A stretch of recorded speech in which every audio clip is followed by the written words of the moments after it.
আমি মারুফ কামাল খান আপনার কাছ থেকে একটু জানতে চাই যে আপনি কি মনে করেন, বিশ্বাস করেন যে এই যে তদন্ত কমিটি হয়েছে এখান থেকে আমরা সত্য জানতে পারবো এবং এই তদন্ত কমিটির যে রিপোর্টটা হবে সেটা আসলে আমাদের বুঝতে সাহায্য করবে, বা এ ধরনের ঘটনা যাতে ভবিষ্যতে না ঘটে সেরকম কোনো সুফল আমরা এখান থেকে পাবো? না, এটা একেবারে কোনো মানে উপসংহার টানা তো কঠিন কঠিন এ কারণে যেটা সামান্তা শারমিন বলেছেন সেটা হচ্ছে, সে তো আর এটা বলে নাই যে এটা বন্ধ করে দিতে হবে, এটা ক্ষোভের কথা, সে ক্ষোভ প্রকাশ করেছে। কেননা মানুষের আস্থা নাই, মানুষের এই তদন্ত ব্যবস্থা যেটা আমাদের দেশে আছে সেই তদন্ত, প্রথম তো হচ্ছে তদন্ত তো পরেকার কথা, প্রথমত এই ইনসিডেন্টটা যেটা ঘটলো সেটাই তো ঘটবার কথা না। এখানে যদি পুলিশি ব্যবস্থা বা এই আইন শৃঙ্খলা রক্ষাকারী বাহিনী যদি সঠিকভাবে দায়িত্ব পালন করতো তাহলে তো এত বড় ঘটনা এই রাজধানীর ভিতরে তো হতে পারে না।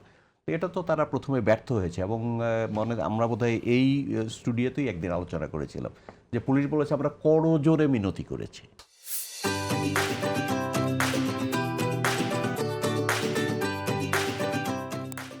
পুলিশ তো করজোরে মিনতি করবার প্রতিষ্ঠান না। যেখানে দাঙ্গা হচ্ছে, যেখানে সন্ত্রাস হচ্ছে, যেখানে মানে নাশকতা হচ্ছে, এত বড় একটা বিভৎস ঘটনা ঘটছে, অগ্নিসংযোগ করা হচ্ছে, মানুষ মানে সাংবাদিকরা সেখানে শ্বাসরুদ্ধ হয়ে মৃত্যুবরণ করতে পারে, অগ্নিদগ্ধ হয়ে মারা যেতে পারে, একটা পৈশাচিক সিনারিওর অপেক্ষা যেখানে, সেখানে পুলিশ করজোরে আমরা মিনতি করেছি তারা শোনে নাই।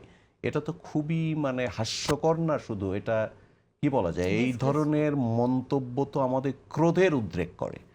তো এটা সেজন্যই হয়তো সামান্তা শারমিন বলেছেন যে তন্ত্রের জন্য আমাদের ট্যাক্স বন্ধ করে দেওয়া উচিত। ট্যাগিং এর ব্যাপারটা নিয়ে আমাদের একটু কথা বলা দরকার। আমরা ট্যাগিং নিয়ে অনেক কথা বলেছি এর আগে, কিন্তু ট্যাগিং বন্ধ হলো না। এখন নতুন ট্যাগিং যেটা হচ্ছে যে কথায় কথায় ফ্যাসিবাদের দোসর, ভারতের দালাল, এই কথাগুলো বলা হয়। এটা আপনার কি মনে হয় যে আমরা এখান থেকে বা কিভাবে বের হব? না, এখান থেকে আমাদের তো বেরোতে হবে, অতি অবশ্যই বেরোতে হবে। ট্যাগিং এর কথা যদি বলেন, ট্যাগিং কিন্তু সারা দুনিয়াতে আছে। আজকে যখন সোশ্যাল মিডিয়া যখন বেড়েছে তখন আপনার এটা সারা দুনিয়াতে আছে। আমরা অপরিশীলিত, আমাদের শিক্ষার হার কম, আমাদের ট্যাগিংগুলো অনেক বেশি অপরিশীলিত এবং অনেক বেশি আক্রমণাত্মক, অনেক বেশি কতগুলো নর্মসের বিরোধী, কতগুলো মানে কোনো কিছুই মানছে না। এই ট্যাগিংগুলো খুবই এটাকে কি বলবো, এটা মানে খুবই উদ্ধত, খুবই আপনার অপরিশীলিত আর কি।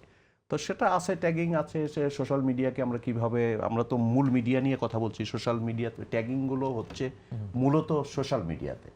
তো ওটা আমরা কিভাবে বন্ধ করব তার জন্য আমাদের আরও গবেষণা করতে হবে, বিশ্লেষণ করতে হবে, কারণ এটা তো সোশ্যাল মিডিয়ার নতুন ফেনোমেন আমাদের জন্য। এবং ইউরোপ আমেরিকাও কিন্তু এটা নিয়ে অনেক ঝামেলার মধ্যে আছে। তারপর আপনার ধরেন ওই যে আমেরিকাতে ইয়েকে পর্যন্ত, এই যে ডোনাল্ড ট্রাম্পকে পর্যন্ত তো ইয়ে করে দিল, সোশ্যাল মিডিয়া থেকে তাকে ব্যান করে দিল। নানা ঘটনা আছে, আরও অনেক রকমের ঘটনা আছে। সোশ্যাল মিডিয়া আপনার সব ব্যক্তিগত তথ্য বিক্রি করেছে, এরকম ঘটনা আছে।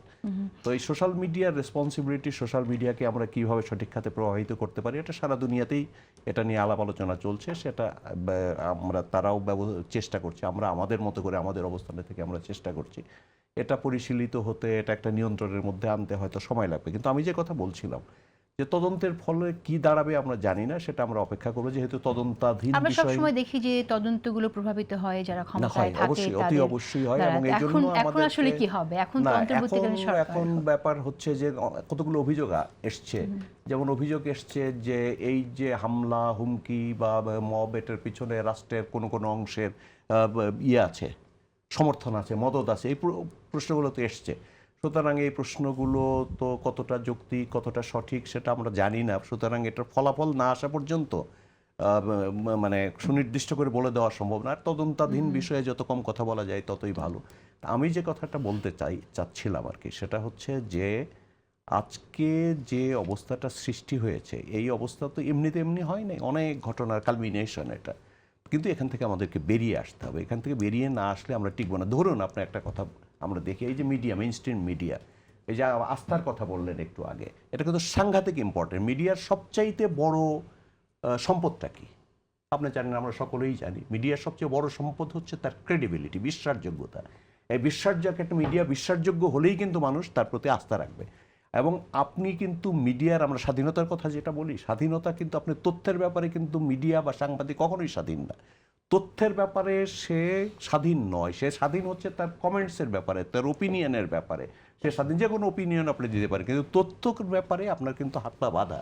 তথ্য যেটা, সেটা আপনাকে সঠিকভাবে পরিবেশন করছে, সেটা আপনি ছোট করে দিতে পারেন, বড় করে দিতে পারেন, তার ট্রিটমেন্টের মধ্যে আপনার স্বাধীনতা আছে, কিন্তু তথ্যকে বিকৃত করবার কোনো অধিকার কিন্তু আপনার কিন্তু নাই। এখন আমরা আসলে তো রাজনীতিতে আমরা এখন একটা অন্য বিষয়, যদিও তবু আমি অ্যাড করতে চাই, যেহেতু আমরা তথ্য নিয়ে কথা বলছি, তথ্যের চেয়ে তো বেশি ভূমিকা রাখছে অপপ্রচার, ন্যারেশন। আমি ওই জায়গায় যাচ্ছিলাম, আমি ওই জায়গায় যাচ্ছিলাম। প্রথম ওই যে ক্রেডিবিলিটি, আমাদের গণমাধ্যম কিন্তু, যেটাকে আমরা গণমাধ্যম বলি, গণমাধ্যম কিনা না গণবিরোধী মাধ্যম, সেটা নিয়েও তো অনেক বিতর্ক আছে, যে আমরা কতটা গণমাধ্যম, কতটা গণবিরোধী মাধ্যম, সেটা নিয়ে বিতর্ক আছে। আমি যে কথাটা বলতে চাই সেটা হচ্ছে এই যে ট্রাস্ট, পাবলিক, যেটা মানুষের যে আস্থা, মানুষের যে বিশ্বাস, মানুষ যে নির্ভরতা গণমাধ্যমের উপর, যে সে এই তথ্যটা দিয়েছে। মানুষ আগে কি বলতো, এটা আমি খবরের কাগজে পড়েছি, তার মানে এটা স্বতঃসিদ্ধ, খবরের কাগজে ছাপার অক্ষরে সে পড়েছে, এটা মানে স্বতঃসিদ্ধ। টেলিভিশন বা রেডিওতে সে শুনেছে, তার মানে এটা মিথ্যা হতে পারে না,